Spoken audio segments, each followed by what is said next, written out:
There's a distance between us. Yo, what's going on, everybody? My name is Zeno. Welcome back to the channel. First off, we're going to be going over the draft here, so if you don't want to see this, just go to the time that you see in the top right corner. The gameplay will start there, but if you do want to see the reason I picked Lindis, then just stick around for this draft phase. Also, something I want to bring up with you guys, I've upgraded my stream so much recently to the point where we now have a face cam. We now have like top donators. If you subscribe, it'll give you a notification. If you donate, it'll give you a notification. I'm so excited today. When this video goes live, the stream that's later today will be the first stream to have all this new equipment. But you can see I first pick Lindis here. That's because Tulin kind of does very good versus all assassins. I could have picked Crickneck here. Lindis honestly does very good versus all of them. I think Lindis can kite Xanis, Irie pretty well. Baldum is a pretty big issue with Lindis, at least early game. You know, I can't really do anything about the Lindis. Baldum can really just zone me a ton. He can ult me, and I really can't do anything about it. So, usually it's not too great of an idea to be picking Lindis into Baldum. You can be picking him into assassin junglers though, like a Xanis, like a Zephyrs. Crickneck is very good versus Lindis, so maybe be a bit cautious about that. That's probably one of the best assassin jungler counters to the Lindis, just because he can burst you down and there's really nothing you can do about it. At least with other junglers, you know, Nacroth or Zephyrs, you have a chance to maybe avoid their skills, but there's no way you're going to be avoiding a Crickneck. That's why I usually use him too. When I'm trying to counter Lindis myself, I'll be using Crickneck. But you can see that we're starting blue here, which is of course next to Dragon. That's how we're starting right now. And you're going to be seeing something different this game. We're going to be building only the second tier jungle item. Then we're going to go straight into rank breaker. Excuse me, boots, then straight into rank breaker. This is because I don't want to be building the third tier jungle item right away. I feel like it might be a bit better for your early game to just be going rank breaker, because you're never going to be reaching those 30 stacks anyways unless you're super fed, like 3 or 4 kills already. So it's just worth it, I think, to be going like this. You can see I just run straight to mid. I'm just going to be going and clearing the wave here, deciding where I want to go, either Sentinel or Dragon. I decided to just head to Dragon at this point, and you can see that the Xanis just uses speed up, so I don't just want to be poking him down quite a bit, just trying to poke him at this point. You can see that the Tulin flickers onto us. Again, I'm just poking them all. So you can see again, this Tulin is just on me, dude. I could not believe this, that the Tulin was just able to solo me like that. And then this Crush just takes my kill and leaves me with just an assist. That was just ridiculous. But yeah, we left that fight with an assist and a death. That wasn't too good at all. I really couldn't believe that the Tulin was just able to solo kill me. The whole reason that I went into there was just to poke Xanis. I wasn't looking for anything more really than poke, because I knew that the Xanis used his speed up, so I figured it would have been a safe opportunity to try and just deal some extra damage to their jungler, make sure that they can't do Dragon. But looks like we just ended up dying anyways. You can see that the Xanis was low when I did pan. Oh my god, my dog. But you can see that the Xanis was low and I did pan my map, but really there's nothing I can do about that. And the Crush just died anyways, so pretty unfortunate. Early game we're already 2-5, but as you can see from the thumbnail, we pop off this game, so I'm not really too concerned. You'll see how exactly we do it. I think I lagged out here. It was weird. I went to 460 ms and I just started running left. It was streaming makes your gameplay a lot laggier. I was gonna do Sentinel here, but I decided to just help out with this Irie. I should have just helped right away with the Irie. You can see we're just gonna jump on her here, run up to her, use punish, and we don't get a kill again because the Lumia gets it. Again, Tulin just rotating down onto me. You can see he almost kills me here with his ult, and then I try to take Sentinel, but of course there's a Xanis just waiting for me right there. I don't know why this Tulin is out-rotating my Illumia so hard at this point. He's just always on me. I don't even think he got out-rotated. If you look at mid-wave, there is a wave that the Tulin just never cleared because he just wanted to run down bot and kill me. So he's wasting gold doing that.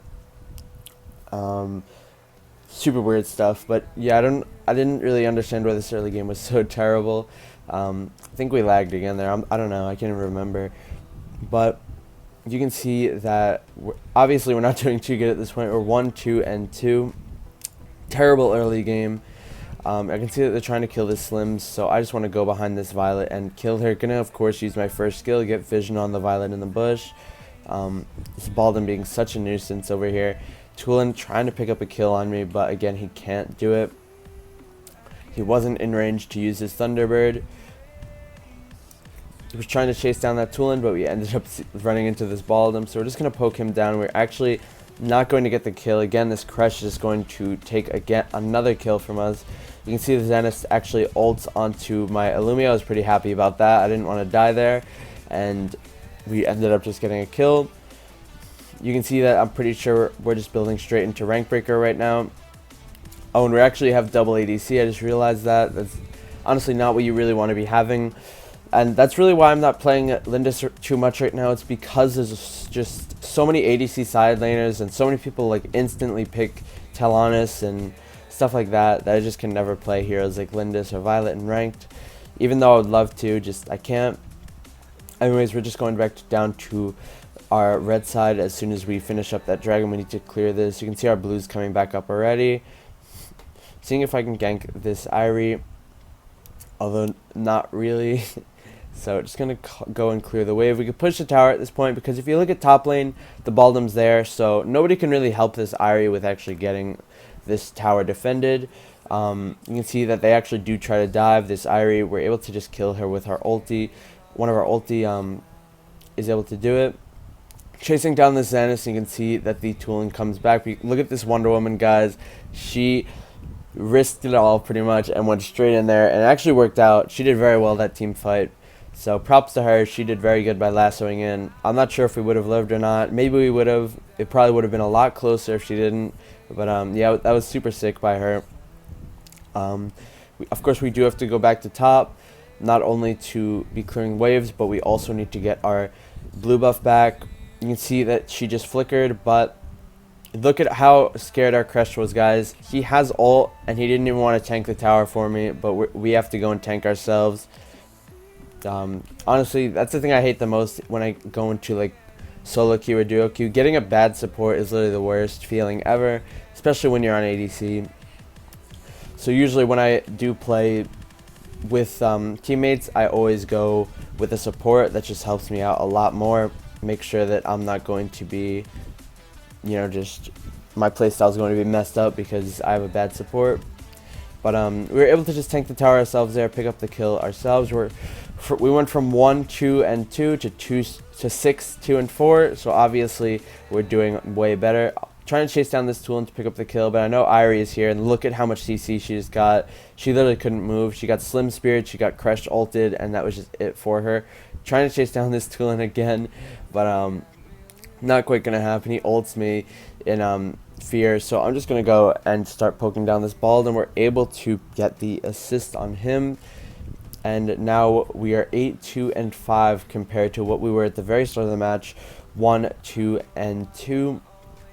Honestly, I love Lindis. She's like one of my favorite junglers, and her late game is just so insane. The one thing, of course, is her early game, which is why the score was so bad there, and why the Tulin was able to just one combo us. Not exactly one combo, but he kind of just 1v1'd us at level 4. There's nothing we could really do about that. You can see the Xanis here was just taking my blue buff, so I need to go and kill him, and just like that, we're going to get our blue buff right back. I love it when that happens. When people invade and then you just kill them, you get the buff back and you also get a kill. I'm just running into their jungle at this point. I see Baldum, so I'm just going to poke him out. And I'm doing so much damage, I just feel like chasing him. He heals, and the Violet is actually poking me down pretty hard, so I need to back off from that. I have Dragon, but I think I actually forget to use the Dragon. I was just kill hungry. I was like pretty sure I'm just running under towers trying to get kills at this point in the game. You can see Irie's pushing, and we're just so fast that she has no time to recall. And look at this. I actually used my first skill too early. It doesn't register on the bottom jungle. The first skill didn't give me vision of all the... I don't even know what I'm saying. The bush, I didn't get Vision of Irie, which was a little bit of a misplay. We should have waited a bit to be using it. You can see we just get Omni Arms there. And I actually think Omni Arms is going to help ADCs come back in the jungle meta a little bit. They're buffing it right to where ADCs will get movement speed now or something like that. That's seriously going to help because right now all the ADCs kind of just suffer from lack of mobility.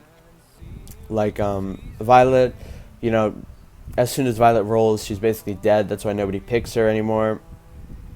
Maybe Omni Arms will help that. We'll have to see. You can see I literally forgot my dragon there. It was pretty sad play, but it doesn't really matter at this point. You know, we're almost guaranteed to win. I'm just poking them out. You know, a lot of people underestimate the poke that Lindis can do. I try to like incorporate it as much as I can in my playstyle, just poking them to secure objectives, whether it be level 2 at the dragon, you know, just poke them out quite a bit, or just right now poke them out so you can get a free tower.